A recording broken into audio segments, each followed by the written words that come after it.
गुरुर्ब्रह्मा गुरुविष्णु गुरुदेवो महेश्वराय। गुरु साक्षात् परब्रह्म है, तस्मै गुरुवे नमः। गुरु बिन ज्ञान न उपजे,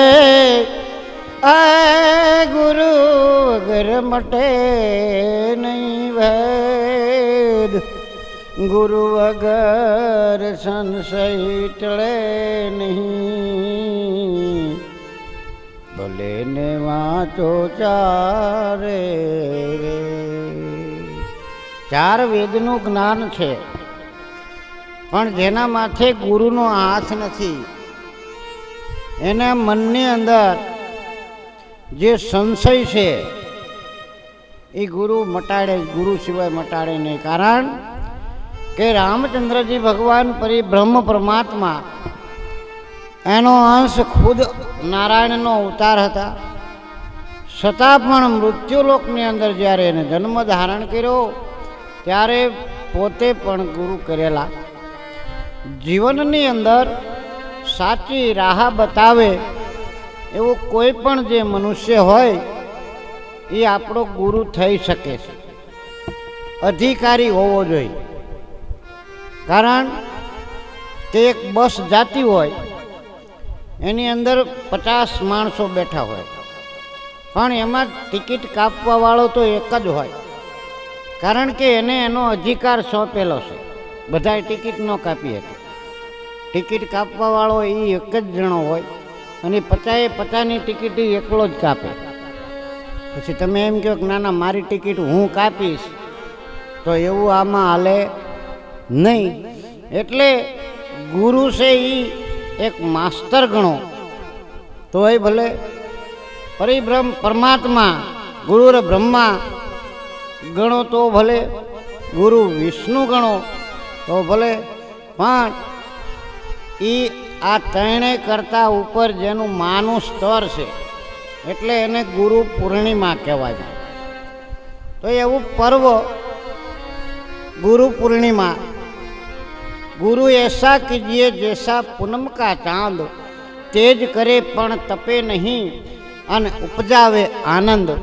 जे आनंदनी बात करे अने साथे साथे तमारे मृत्युलोकने अंदर केवुं जीवन जीववुं, क्या ऊभुं रहेवुं, क्यांथी हालवुं, कया रस्ते हालवुं, कयो रस्तो पापनो छे, कयो रस्तो पुण्यनो छे, आवा मार्ग जे तमने बतावे, भगवाननो भेटो करावी दे, आने गुरु कहेवाय। हवे आवी जे के केना द्वारा भगवानना दर्शन थया एने एक वणिक मोटो माणस रेलवे प्लेटफॉर्मनी अंदर उतरो, एनी पासे माल जाजो हतो, एटले कोई पण मजूरने एने गोतवो पड़े एवुं हतुं। એટલે તેને આડું અવળું જોયું, એમાં એક મજૂર દેખાણો એટલે એને હાથ પાડ્યો. એનું મકાન થોડુંક આગે હતું, એટલે કીધું કે ભાઈ મારા મકાને આ માલ સામાન પહોંચાડી દેવો છે, કેટલા પૈસા તારી મજૂરી થાય છે? એટલે પહેલા વ્યક્તિએ કીધું કે ભાઈ મજૂરી તમારે જે આપવી હોય આપજો, પણ મારી એક શરત છે. એક શરત? કે હા. કેવી શરત? કે મારી શરત એવી છે કે હું માથે વજન ઉપાડી લઉં અને હું એક વાત કરું, એ તમારે મારી હારે હાલતા હાલતા ધ્યાનથી સાંભળવી પડશે. મજૂરી તમને જે ઠીક લાગે એ દેજો. એટલે પેલા વેપારીએ કીધું પણ કાન મારા, હાલવાનું મારે તારી હારે અને મારે તારી વાત સાંભળવાની. જા, મારે તારે મજૂરી નથી કરાવી. એમ કહી શેઠ તો ઊભા રહી ગયા. પેલો મજૂર આગે જઈને બેસી ગયો. ઘણીવાર બીજો મજૂર ગોઈતો, આવડા શેઠે પણ જડ્યો નહીં. મોડું થતું હતું, આમ તેમ તપાસ કરી પણ કોઈ મજૂર જડે નહીં. ટાઈમ પૂરો થવાની તૈયારી થઈ. એટલે એને વિચાર કર્યો કે આ તો હમણાં મારો પહોંચવાનો ટાઈમ છે એ પૂરો થઈ જાય છે. તો પાછો પહેલાં મજૂરને બોલાયો, એને કીધું કે ભાઈ ઉપાડી લે, મને તારી શરત મંજૂર છે. એટલે પહેલાં મજૂરે કીધું કે કંઈ વાંધો નહીં. મજૂરે માથે પોટલું ઉપાડી લીધું, ગેટની બહાર નીકળ્યા. એટલે તરત જ પેલા મજૂરે શેઠને કીધું કે તમે વાત કરો તો હું પ્રેમથી સાંભળું, અને તમે ન કરો તો હું વાત કરું એ તમારે મારી ધ્યાનથી સાંભળવાની, બે ધ્યાનમાં નહીં. એટલે તો સંતોએ કીધું છે ધ્યાન ધરી લે, પણ ધ્યાન છે એ અંદર ધરવાનું છે. તમે કોઈ પણ વ્યક્તિની વાત ધ્યાનથી સાંભળો એટલે એની અંદરથી કાંઈક મળે ને મળે. એટલે ગુરુ જ્યારે જ્ઞાન કરતા હોય, સત્સંગ હાલતો હોય, 50 વિદ્યાર્થી હોય, સાહેબ ભણાવતા હોય ને બધાનું ધ્યાન ત્યાં હોય, પણ સાહેબનું ધ્યાન બધાની વાંહે હોય. કયો વિદ્યાર્થી શું કરી રહ્યો છે ને એ માસ્તરને ખબર હોય. અને આવડા 50 જણાનું ધ્યાન જો આની અંદર હોય તો એ 50 જણા કાંઈક બને. બાકી જો 2-3નું ધ્યાન હોય અને બીજા બધા એમનામ હોય તો આ બધા ફેલ. કારણ કે કયા સમયે કયો જવાબ આવે છે ને કયા સમયે કયો પ્રશ્ન આવે છે એની ખબર હોતી નથી. એટલે પેલા શેઠે તો કીધું કે ભાઈ જો મને કાંઈ વાત કરવી નથી, અને તું વાત કરવી હોય કર, અને હું સાંભળીશ. એમ ન કીધું કે હું ધ્યાનથી સાંભળીશ, હું સાંભળીશ ખાલી એટલું કીધું. હવે જો ગુરુ જ્ઞાન કરતા હોય ત્યારે જો સેવકોનું ધ્યાન બીજે હોય તો આ ગુરુની વાત ફેલવાઈ જાય. એટલે જ્યારે પણ સત્સંગમાં બેસો, ધૂનમાં, ભજનમાં, કીર્તનમાં બેહો, ત્યારે તમારું ધ્યાન ઈશ્વરની નજીક જ હોવું જોઈએ. એટલે પેલા માણસ તો માથે પોટલું, શેઠ હાયલા આવે, પડખે મજૂર હાયલો આવે, અને ધ્યાનથી વાત કરતો આવે. થોડીક વાર થઈ, ઘરે પહોંચી ગયા. એટલે શેઠે કીધું કે ભાઈ મજૂરી જે આપવી હોય તમારે આપો, એનું મને કાંઈ વાંધો નથી, પણ મારી વાત તમે ધ્યાનથી સાંભળી તો છે ને. એટલે પહેલાં શેઠે કીધું કે ભાઈ મને કાંઈ ખબર નથી તે હું વાત કરી, મારું ધ્યાન કે એમાં હતું નહીં, મારે કેટલાય કામ હોય, હું મારું કામ કરું કે તારા વાતમાં ધ્યાન આપું. એટલે પહેલાં મજૂરે કીધું ભાઈ મજૂરી મારે નથી જોતી, પણ હું તમને હજી કહું છું કે હજી મારી વાત તમે ધ્યાનથી તમે સાંભળો. કોકને એમ થતું હોય કે આ બાપુ સત્સંગ કરે છે એટલે આટલા પૈસા લેતા હોય છે કે આટલા પૈસા લેતા હોય છે. પૈસાની કોઈ જરૂર જ નથી. ગુરુનો ઉદ્દેશ્ય તો માત્ર ને માત્ર એટલો જ હોય કે મારો સેવક કેમ કરીને તરે, મારો સેવક કેમ કરીને સારું જીવન જીવે, આવો ઉદ્દેશ્ય ગુરુનો હોય. એટલે કીધું છે ગુરુ રે બ્રહ્મા, ભગવાન તો બધાયના માટે હરખો જ છે, બધાને તારવાની જ ઉપર રાખે છે, પણ આપણને તરવા નથી દેતું એ આપણું મન છે. કારણ કે આ મન રહ્યું ને એ માકડા જેવું છે, એ ક્યારેક ક્યાં વયું જાય એનું ખબર રહેતી નથી. એટલે સંતોએ કીધું છે મન પવનનો મૂળે બાંધે અગમ ખડકીએ આવું રે હો. મન અને પવનને મૂળે બાંધવાના છે, પણ તો મૂળ તો જડવું પડે ને પહેલાં. તો એવું મૂળ તમને ગુરુ ગોતી દે કે મૂળ આ જગ્યાએ છે. પહેલાં તો મજૂર હતો એને શેઠને કીધું કે શેઠ હજી તમને કહું છું, તમે મારી વાત શાંતિથી અને ધ્યાનપૂર્વક સાંભળો. પણ આ તો ભાઈ પૈસાદાર પાર્ટી રહી ને, આને તો એવું કંઈ હોય નહીં. એટલે પહેલાં એ મજૂરે કીધું કે ભાઈ તમારે સાંભળવી હોય તો ભલે, ન સાંભળવી હોય તો ભલે, પણ તમારું કાલ રાતે 7 વાગે મરી જવાના છો, તમારું મૃત્યુ થઈ જવાનું છે. હવે આ શેઠને તો બીક કરી ગઈ, મારે ધીરું કાલ તો મરી જવાનું. એટલે શેઠ હું તમને કહું છું કે મારી વાત તમે ધ્યાનથી સાંભળો. હવે આને શેઠે વિચાર કર્યો મજૂર કાલ તો મરી જવાનું છે, લાઈન 2 મિનિટ આને ધ્યાનથી વાત સાંભળવા શું કહેવા માગે. હાલ ભાઈ, હું ધ્યાનથી તારી વાત સાંભળું. બધું જે હતું એના કામ, ક્રોધ, મદ, લોભ, મોહ, મમતા ને માયા બધા હેઠા મૂકી દીધા થોડીક વાર, અને કીધું કે ભાઈ મને ધ્યાનથી વાત તારી સંભળાય. હું હવે ધ્યાનથી તારી વાત સાંભળવા માગું છું. કારણ કે 2-3 ફેરે કીધું. એટલે પહેલાં તો શેઠે એને જ કીધું કે ભાગી જા નકર મારીશ તને. એટલે પહેલાં એ કીધું કે મારવો હોય તો ભલે, અને જે કરવું હોય એ ભલે, પણ મારી વાત તમે ધ્યાનથી સાંભળો તોય તમે કાલ 7 વાગે મરી જવાના છો. શેઠોએ કીધું કાંઈ વાંધો નહીં, હાલ કર વાત. એટલે કીધું પહેલાં કે ભાઈ આ જીવાત્મા તો જો કે કાંઈ કરતો નથી, અમર છે. પણ જે કાંઈ પાપ પુણ્ય કરે છે એના લેખાજોખા ઈશ્વર પાસે હોય છે. પણ તમને કરેલું પાપનું પણ ફળ મળે છે અને પુણ્યનું પણ ફળ મળે છે. એટલે મારી વાત તમે ધ્યાનથી એ સાંભળો કે તમે અહીંથી કાલે 7 વાગે તમારો આત્મા વયો જાય એટલે તમારે યમરાજાને ખાલી એટલું કહેવાનું કે ભાઈ મારા પાપનું ફળ ભોગવવા માટે હું તૈયાર જ છું, પણ મારા પુણ્યનું ફળ, મેં જે પુણ્ય કર્યા છે એનું ફળ મારે મારી સગી આંખે જોવું છે. મારી સગી આંખે. તો આ આંખું તો નાશવંત છે, કારણ કે આ આંખું તો શમશાનમાં લઈ જાય ત્યારે હળગી જવાની છે. હવે હગી આંખું કોને કહેવાય? કે જેના અંદરના ચક્ષુ ખુલી ગયા હોય, આત્માના ચક્ષુ ખુલી ગયા હોય, એને સગી આંખું કહેવાય. અને એ જ હારે આવે. આવડિયા તો શમશાનમાં પડી રહે. બસ મારી વાત આટલી જ છે, કંઈ વાંધો નહીં. હવે આનું તો મૃત્યુ તો નક્કી જ હતું.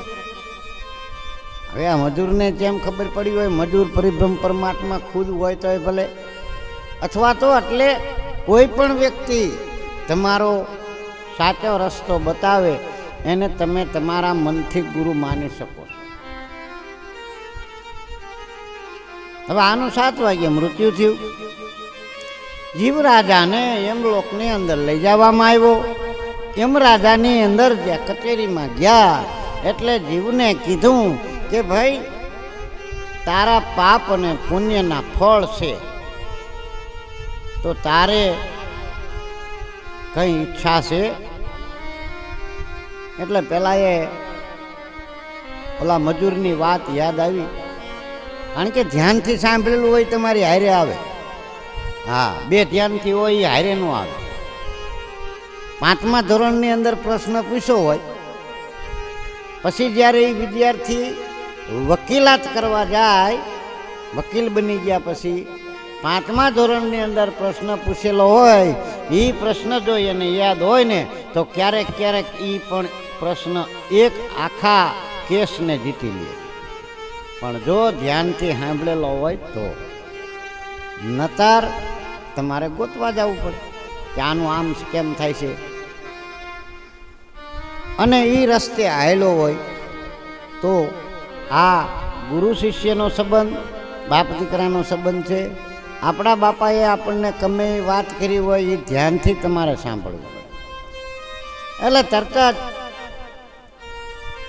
આને યાદ આવ્યું કે ભાઈ મને કીધું છે, તો હવે મારે યમરાજાને કીધું કે ભાઈ જો તમારે અહીંયા કણે એવી વ્યવસ્થા હોય તો મારી ઈચ્છા એવી છે કે મારા પાપનું ફળ તો હું ભોગવીશ જ, પણ મારા પુણ્યનું ફળ શું છે એ મારે મારી સગી આંખે જોવું છે. હવે યમરાજાએ વિચાર કર્યો કે આવી તો અહીં કાંઈ સુવિધા છે નહીં. એટલે કે ભાઈ આવી સુવિધા તો અહીંયા ક્યાંય છે નહીં.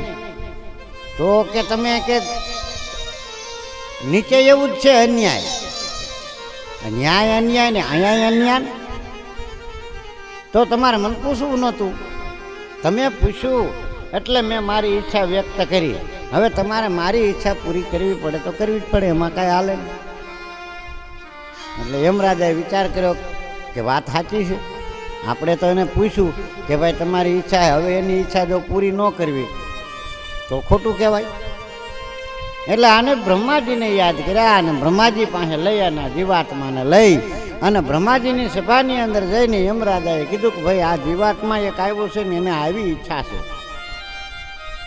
કેવી કે એના પુણ્યનું ફળ એને પોતાની સગી આંખે જોવું છે. એટલે બ્રહ્માજીએ પોતાના જે ચોપડા હતા એની અંદર ક્યાંય આવું ક્યાંય ચોકઠામ લખ્યું છે કે ભાઈ જીવાત્માની છેલ્લી ઈચ્છા પૂરી કરવાની હોય એમાં પુણ્યનું ફળ સગી આંખે જોઈએ કે ખરો? જાગ્રત હોય ને એ જોઈએ કેવા પાછા, કારણ કે એને ખબર છે કે મેં જે પુણ્ય કર્યા છે એનું ફળ મને મળશે મળશે ને મળશે. આને વિશ્વાસની આંખ કહેવાય, આને શ્રદ્ધાની આંખ કહેવાય. અને એ મળે મળે અને મળે, પાપનું પણ મળે છે અને પુણ્યનું પણ મળે છે. એટલે બ્રહ્માજીએ બધું ચોપડા જોયા, આગા આડાવડા વિખ્યા, પેટા જ્ઞાતિમાં જોયું, પણ કોઈ જગ્યાએ આ સગી આંખે જોઈએ કે એવો ક્યાંય પણ આનો ઓલો હતો નહીં. બ્રહ્માજીએ કીધું કે ભાઈ હવે આપણે વિષ્ણુ ભગવાન પાસે જ આવી અને જો એ આપણને કાંઈ સલાહ દે તો ભલે, નકર આપણે આની અંદર લખવું પડે કે ભાઈ જીવાત્માને સગી આંખે કોઈ જોઈ શકતું નથી.